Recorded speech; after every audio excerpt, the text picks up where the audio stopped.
Well, good afternoon and welcome to another in our series of webinars for starting co-ops. This is Stuart Reed. I'm the Executive Director here at Food Co-op Initiative.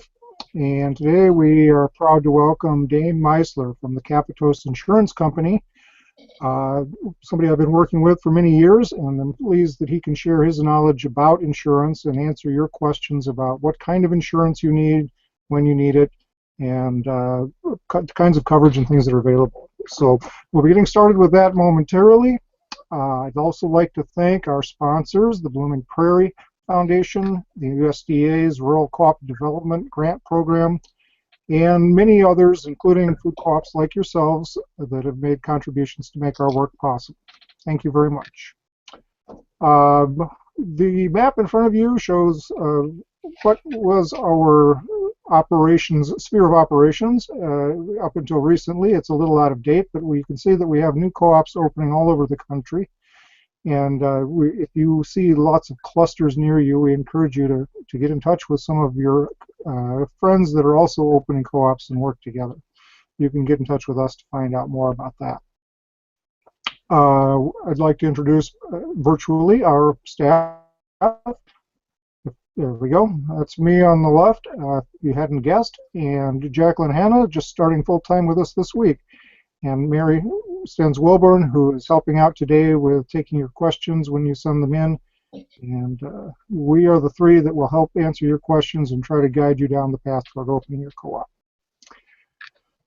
Next month, we will have another webinar. It's scheduled July 16th. No, that's next month would be June, wouldn't it? June 16th at the same time, and we will be having Bonnie Hudspeth join us from the Monadnock Co-op, and also she works now with the Neighboring Food Co-op Association in New England. She'll be talking about her experience working as a project manager and getting the Monadnock Co-op up and running, and some of the things you should be thinking about when you're hiring, supervising, and working with a project manager for your project. So please join us next month for that. Logistics, just a little bit. If you've got questions, you can either them in the chat line on the YouTube channel, or you can send them by email to info@fci.coop. Mary will be monitoring those and forwarding them through to us. And we will take most of the questions at the end, but if there are some that are relevant during the presentation, we may take a couple of them as well. So I think that without further ado, we're ready to introduce Dane. There's his smiling face, and I do encourage you to get in touch with them at Kapatoes if you have additional questions afterward. They're very good. Dane, take it away. All right, thanks, Stuart, and appreciate the opportunity here. So, a little background on us: just we're the health food store program nationwide, ensuring a few thousand stores and close to about 150 co-ops right now. So basically, I'm just here today to talk to you a little bit about what you can expect on all ends of the spectrum, both from right initially starting up to almost on the verge of opening your storefront. So basically, the first aspect that I'm sure has been drilled into your head at some point is in regards to directors and officers insurance. Directors and officers is the very first aspect. As soon as the board is formed, it's basically a defense cost policy. It's intended to cover the board of directors, which most of you are volunteers. Actually, all of the 150 plus co-ops we have nationwide, all of the board members are volunteers. So it's intended to cover these volunteers for decisions rendered. It's an aspect to get your own personal liabilities out of the question if there's a lawsuit against the co-op. And there's no better time to start that than right when you form the board, because most of the most important decisions that are being made are right as you guys form, from membership gathering to trying to secure the funding to picking your storefront. So directors and officers insurance, it runs for the length of time you keep the coverage in place. So we want to encourage you to put it in place right as the board forms, not only to secure the proper coverage for all of the board members in the future, but also for you guys right out of the gates. You might be sitting there and thinking, well, what if, in 3 or 4 years I'm no longer serving on, my co-op's board? Well, you probably still want to be covered if a lawsuit comes about because of a decision you made when you first formed the board. So that's kind of why we push it upon the co-ops right out of the gates, even though, we understand, from an asset standpoint and a fundraising standpoint, funds are a little tight, but this is kind of a pretty imperative coverage. And there's some other aspects to the policy that you will look into for you once you get closer to the storefront opening. And you can see that on the slide. It's referred to as employment practices liability. For any of you guys that have GMs in place or already have any W-2'd employees, the employment practices liability is a coverage that's added to the directors and officers. And what that is for is to cover against things like sexual harassment, wrongful termination, and discrimination. Another very imperative coverage, most notably when your storefront opens, because you'll have a lot more employees and a lot more opportunity for risk in that aspect. Our program and several of the other programs nationwide for directors and officers, you can actually place the D&O coverage without the employment practices, or you can place them both together. So there's several options once you get going. If you don't have any W-2'd employees, we'd obviously recommend you just put the directors and officers into place to start, because that's really all you need to cover. There's no employees to worry about. The general liability, you really don't have that big of a risk yet if you're just starting up, but you will as the time goes on. Some of you probably have already been getting harassed at some point from farmers markets or your local church or your local library where you're holding meetings, and they want a quote-unquote certificate of liability. You'll probably hear that 1,000 times over before you open your stores. And this is what they're looking for. They're looking for general liability insurance, which indemnifies whoever the host is, whether it be, again, you're having a board owners meeting at the local church, or you're participating in membership gathering at the local farmers market. So the general liability is another aspect that we'll look into.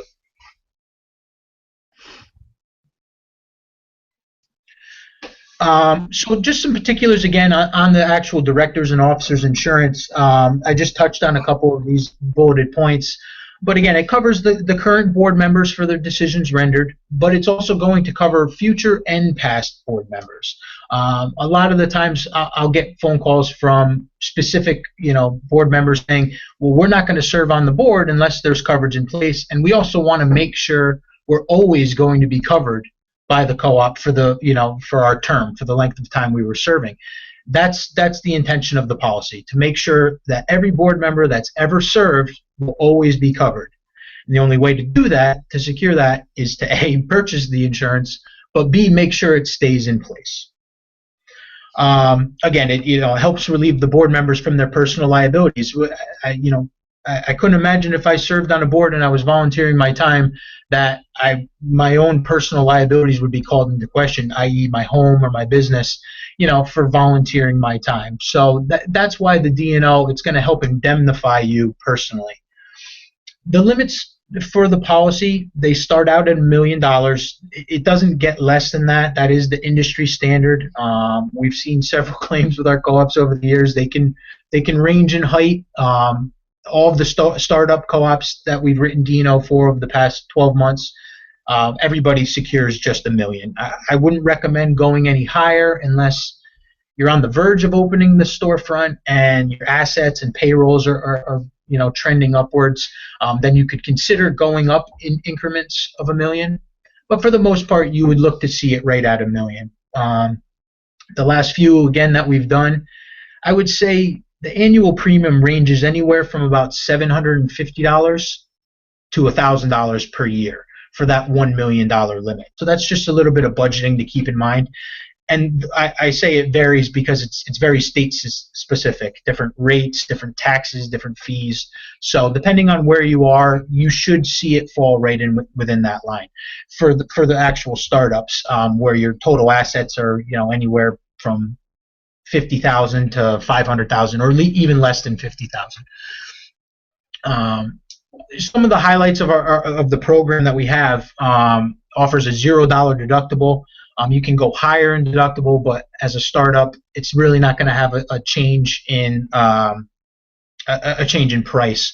So we kind of want to push the $0 deductible, simply because if you do have an issue right out of the gates, we want you to not have any out-of-pocket expense.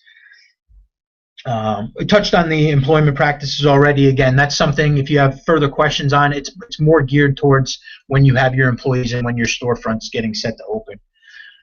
So in order to ask, or in order to get the directors and officers coverage, it's an insurance application. It's not a lengthy one. It's a Word document that you can simply fill right into the form, save it, email it directly back. We actually get the quotes for this back the same day. So it's a very quick process. If you're considering it now, or you're really looking to push forward with it, it's something that can get done within a day. So if you're talking amongst yourselves at the board, wondering how long it'll take you, it won't take long at all. If your co-op's set to go and you actually have financials, a profit and loss statement or balance sheet, we would require those.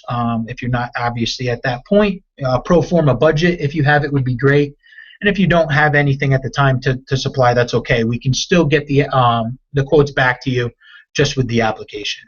As soon as you look to move forward with the policy, it simply takes a board chair signature, and we can issue the policies and get you back the policy the exact same day. Electronic copies are available, so we email those directly to you, and you can share it amongst the board for review. No payments required to issue a policy, so simply just the signature, and the policy's in place that day.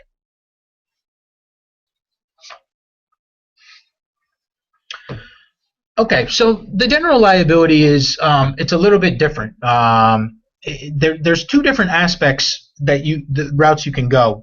Again, my examples before, those are the types of examples you're going to see as far as why you're going to need general liability.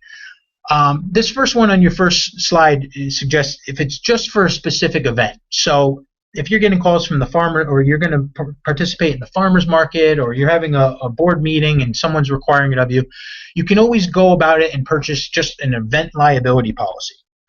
It's usually the more costly option. It starts at about $250 per event, so you can see in terms of just comparing it to the directors and officers, if you have 3 or 4 events, you've already spent as much as you would for an entire year's worth of D&O insurance. So this isn't the option we recommend. It's just an option. It could be the only option for you. On the next slide, we talk about why that is, why it's more costly. And the other option that we always recommend to our startup co-ops is trying to secure a business owner's policy. A business owner's policy is the actual policy you're going to have in place when your storefront opens. It's going to cover the property at a premises. It's going to cover general liability at a premises, from slipping and falling to fire liability. So it's actually the exact same policy you'll need when you open the storefront, but we can secure a business owner's policy for you if you actually have an office space or a smaller storefront where the co-op is operating out of.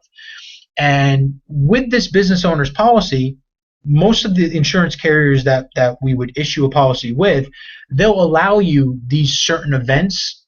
They'll extend the general liability for you. So, for example, we issue this business owner's policy on your behalf. You got a 500 square foot office space. So you reach out to us and say, we're going to participate in the local farmers market. They're requiring us to show them proof of coverage. We would send in a request to the business owner's policy insurance company and say, we'd like to extend the coverage for this one day event. They would ask us some particular questions, and they would extend coverage for most cases in terms of risk.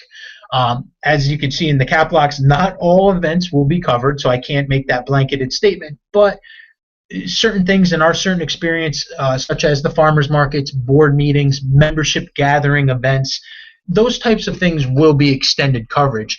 It's when you get into certain higher risk events, where there's a rock climbing wall and a bounce house for the kids and perhaps they're serving, beer and wine at the event. That's when you can actually find yourself with the insurance company not willing to afford the coverage, and which is understandable because the risk is going up. But this is the more cost-effective option. We can actually place business owners policies starting anywhere from $500 for the year, and that would give us a $1 million general liability limit, which is what would be required of you in most cases. We just did one for a co-op in Illinois, the Food Shed Co-op. They teetered back and forth for several weeks about purchasing event policies or obtaining a business owners, and they ended up settling on being able to lease or rent a small little 300 or 400 square foot retail office space. Policy was $500 for the year. They've already had a couple events where they're where the policy was able to extend the coverage. So just in terms of comparison, they've already saved money in terms of not having to take the event liability policy, which could cost $250 per event. So something to keep in mind, something to think about. If you have the ability to rent or lease an office space at a better cost, perhaps you can work something out. I've seen some co-ops use their local church or friends of the board where they lease them some office space for a cheaper margin. This could be the best possible scenario for you. Something we'll talk about and discuss once you approach it. But again, most cost-effective option in terms of securing general liability. Okay, so those are the two types of policies for the immediate startups. Just getting your board together, just starting the membership gather, just starting the fundraise. The policies you see on the slide now are much more geared towards you've got your storefront picked out. Everything's progressing along, beautifully. You've got your storefront, and now what is our risk? What types of policies do we need? So I've listed the types of policies here for you. Builder's risk insurance, business owner's policy. You see again, as I mentioned, commercial umbrella, workers' compensation, commercial auto, and employment practices liability, which we touched on with the directors and officers. So the first one, the builder's risk insurance, some of you who possibly are already in the middle of their storefront and doing a build out or a renovation, I would say more times than not, and Stuart would be able to back this up, you guys are going to be doing renovations, whether minor, whether major, whether a full build out. So the type of insurance that you need in place when you're doing the renovation is referred to as a builder's risk insurance policy. The general contractor might be carrying this for you. The landlord or the owner of the building might be carrying this for you. But in our experience, they usually require whoever's occupying the space or will be occupying the space to carry the builder's risk coverage. The reason for it is plain and simple. It covers renovations. It covers a build-out. It's why they named it appropriately so. The business owner's policy that we just discussed for your office space, or when you actually open your doors to the public, it specifically excludes renovations. So it's actually a policy that can't be placed when you're doing a renovation. A lot of times you'll be instructed otherwise, and someone will say, yeah, let's go ahead. We can get our business owner's policy right away. We'll get it in place. We have a 6-month renovation project. Well, every single insurance policy on a business owner's, it specifically excludes renovations. So you don't want to run into a situation where you're paying for a policy, but it's not going to work the way you intended it to work. So just keep in mind, if you get close to a point where you start talking to contractors and renovations are definitely going to take place, a builder's risk policy is going to be what you need. The types of information we need is the general contractor's information. A certificate from the general contractor is actually required to secure this type of policy. And general contractors are very much in tune to this. They know they need to provide the certificate, similar to what we just talked about for your events. People requiring certificates of you, you'll be requiring a certificate of your general contractor. There's an application process for it. It's again a pretty simple process. It's actually only a page, mostly geared towards what the cost of your project's going to be, the length of time, a general description of what's going to take place during the renovation. Are you going to be, breaking down load-bearing walls? Are you going to be painting, electric, plumbing? Um, so it's basically just looking for some general knowledge of the renovation itself. And unlike most other insurance policies, it's actually written on shorter terms. So if it's only a 3-month, 6-month, 9-month renovation, that's actually how long they can write the policy for. So you don't have to get locked into a full year policy if your project's only going to take 6 months. So that in turn helps make it a little bit more cost effective. But this is something that if your lenders are going to, you'll hear this language down the road. Your lenders are going to require builder's risk insurance. And it's something you want to talk about now if you're already in the works for picking out your storefront and renovations are going to take place, something to budget for.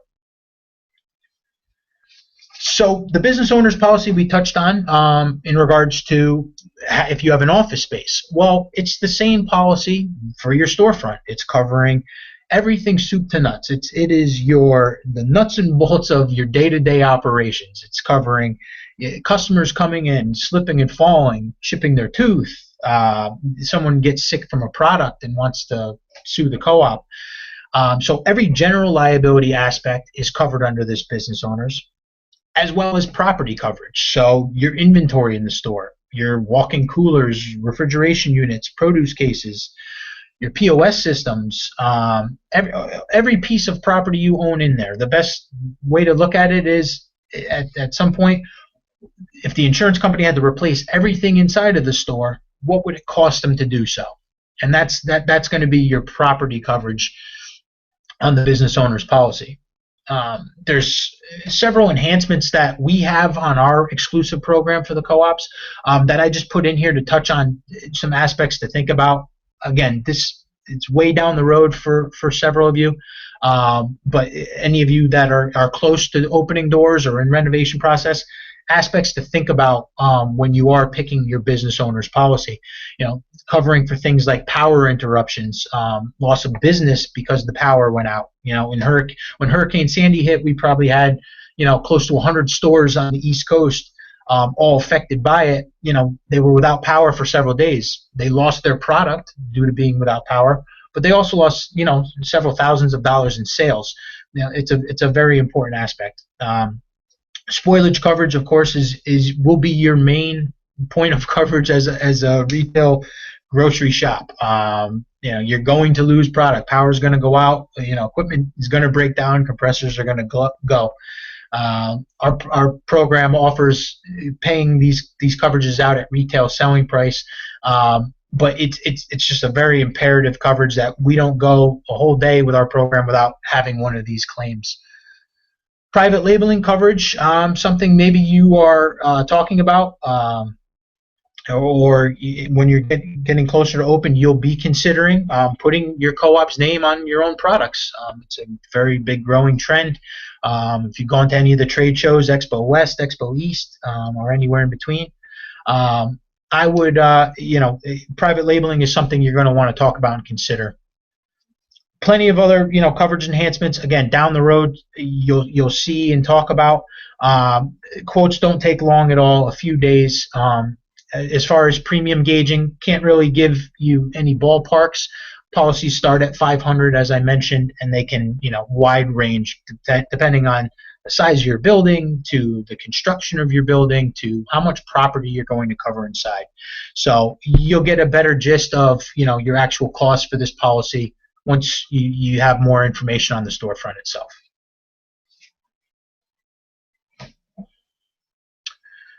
A commercial umbrella policy, that's something that is in addition to the business owners. It's an additional amount of liability. So again, it's something when the storefront is open, if you consider your co-op maybe in a higher risk hazard city where slip and falls are a growing trend, you might want to consider umbrella insurance at the time.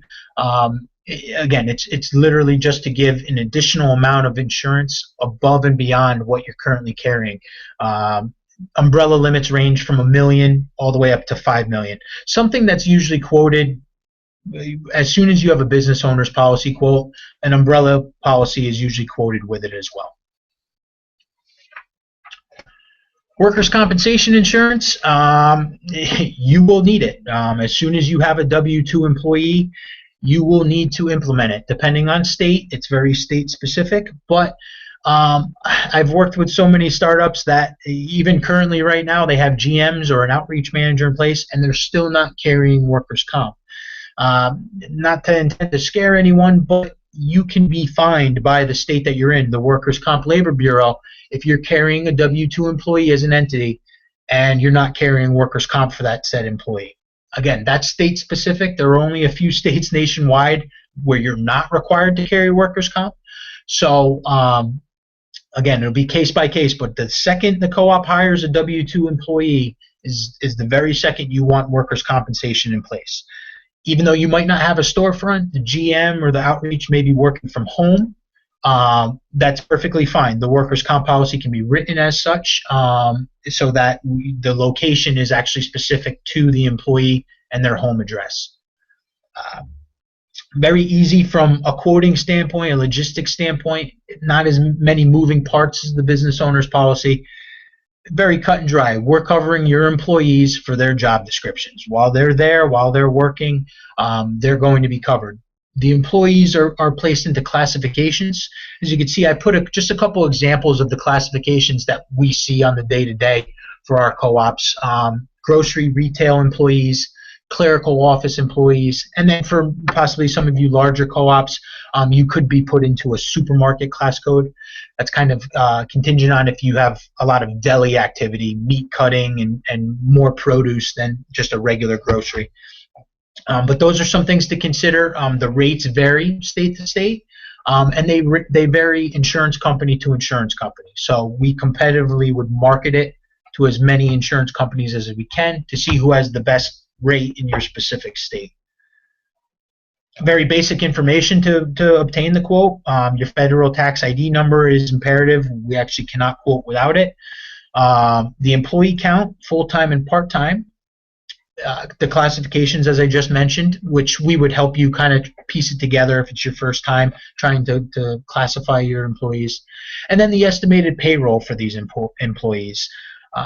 Workers' comp is based on an estimation. It's the only way they can do it. So basically, if you were to estimate $50,000 in payroll for your employees for the year, at the end of the policy year, you would end up doing an audit with the insurance company. And at the end of the audit, if you ended up paying more than $50,000 in payroll, you would pay an additional amount. Vice versa, if you paid less than $50,000 out, you would get a reimbursement from the insurance company. Just like good old Uncle Sam, works the same way. Quotes for workers' comp are the most simplistic out of all.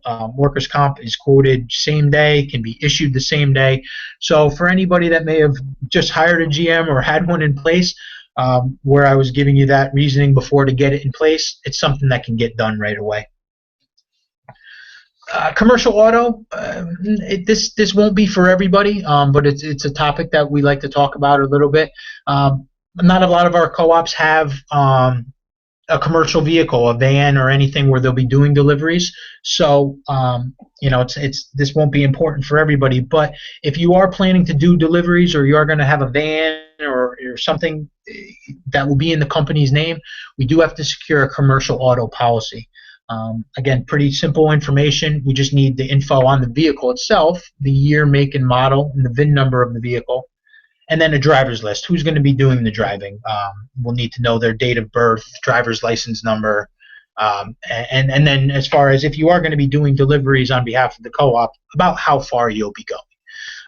Again, won't be for everybody, but something to consider if you do plan on doing deliveries. Just to follow up on the employment practices liability, this is one of the growing coverages in our industry. We've actually seen a substantial spike in the past 2 years. with our co-ops in particular. Just a great deal of wrongful termination claims that we've seen. Not so much on the discrimination or sexual harassment side, but wrongful termination has spiked up dramatically actually over the past couple years. So this is a coverage that we actually find imperative. The second that you really start doing your hiring, we'd implore you to put this on your D&O policy, specifically for wrongful termination alone. We find that our co-ops are some of the best employers in the country, but it's not going to deter a rogue employee from following suit against the co-op because they feel that they were let go improperly. So it's something that again gets added right to the D&O policy. If you have D&O in place, it's a very simple process. You literally just call and say, I want to add EPLI. You'd give us your employee count and we'd send it right to your D&O company and they'd add it the same day for you. It would take the same limit you had with the D&O, which again starts at a $1 million industry standard limit, and you can go up from there all the way up to $5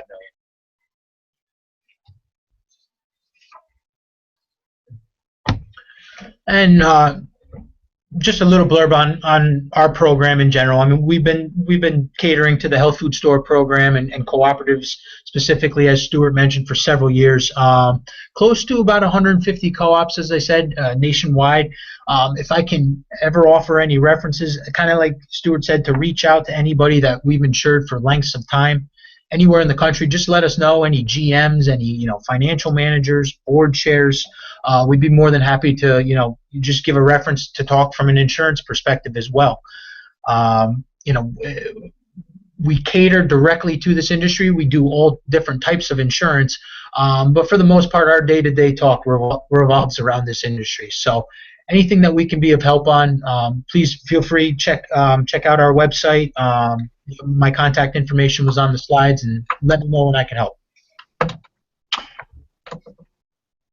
Thanks, Dane. That was great. I learned a lot, and I thought I knew all about insurance, so good job. We have a couple of good questions here for you. Okay. Let's start out with this one. With the liability policy, the general business policy, do they generally cover things like the acts of God stuff, the earthquakes and floods, or do you have to have special coverage for that sort of thing?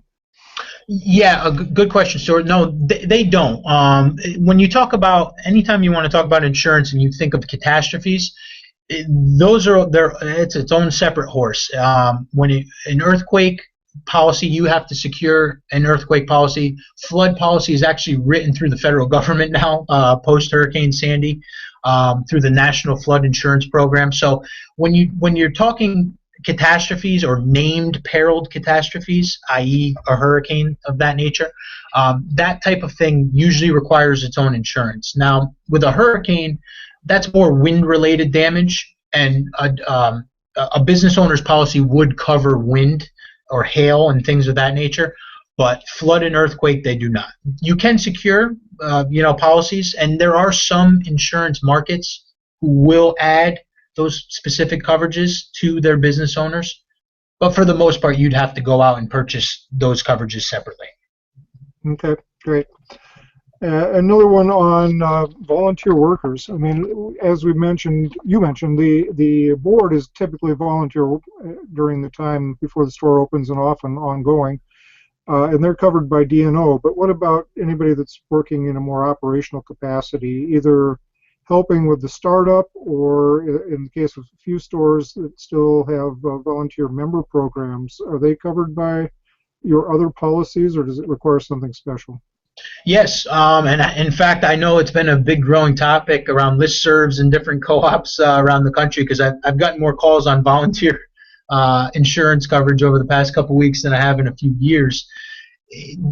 One thing that you mentioned, Stuart, that I want all the board members that are listening to understand, the D&O insurance isn't covering you from any particular general liability infraction. So think of D&O and general liability as two completely separate types of insurance altogether. The D&O policy is covering the volunteer board members from a professional standpoint. So again, boiling back to decisions rendered, that's what the D&O is entitled for. not certain things like slipping and falling or something like that on a particular premises. Where the volunteer members and a lot of you co-ops who are going to have the volunteer working members, the one key thing to understand is that there is no workers' comp for volunteer members, and they're basically on the premises. And at any one given time, if they were to slip and fall or they were to hurt themselves while working, there would be no workers' comp to pay out disability or pay out medical benefits. That particular working volunteer member could actually sue the co-op under the general liability. Knock on wood, in all the years we haven't had one of those yet, because we like to think of it as if the owner member is volunteering their time and working for their own co-op, their own business, they actually wouldn't sue their own business. So we haven't seen one of those yet. One thing we were able to track down probably about 3 or 4 years ago now is a policy that's referred to as a volunteer medical expense policy. It is not workers' comp. We don't promote it that it is. It's nowhere near as substantial as workers' comp. But what this policy gives is some medical expense relief to the volunteer members. So, for instance, Jacqueline, who I know is listening in at Common Ground, they have this particular policy in place where, their working members, if they were to get injured there and they didn't have their own medical insurance, and it was a pretty significant type of, a claim or a significant injury, this volunteer disability medical policy could kick in. We write the policies up to a $25,000 max limit. So it's a good amount of coverage, but again, it's nowhere near intended to act as workers' comp, but it does give the co-ops a little bit of relief in that regard. We have not found anything for our co-ops that use volunteer members, nor has any other agent nationwide who we've actually spoken to in different expos and trade shows and things. So we do recommend putting this in place if you are going to have working members. Premiums are actually very inexpensive. They range from, I believe, $250 to about $350 for the year. So it's not a huge incurred cost, and again, it does at least give some relief in case the co-op does need some medical, payment benefits. Great. That's a question we get a lot as well, so I'm glad we had a chance to address that. Mary, you got anything else coming in? It looks like we don't have any more right now. Your last chance here to get a chance to ask Dane a question. While we're waiting here, I'll let you know that, as always, this webinar is recorded and will be available through our YouTube site and linked from our website. It usually gets posted the same afternoon or very shortly, so watch for that. And if people in your organization didn't get a chance to see it, they'll have another opportunity. Also, once again, we hope you can join us next month for an insider's look at project management. And seeing that, any parting comments from you, Dane? No, I appreciate the time. I think, a lot of general information on the slides themselves, so questions will pop up all the time, and I know, Stuart, you're there to be able to answer those, but if I can be of any help, just shoot me a direct email, give me a call, and let me know every co-op's unique and different, so there's different challenges that come up along the way. Let me know when I can help. All right, great. Thanks again, and thanks to Mary and Joel for their help in the background. And that's all for today, folks. Good luck with your co-ops, and stay in touch.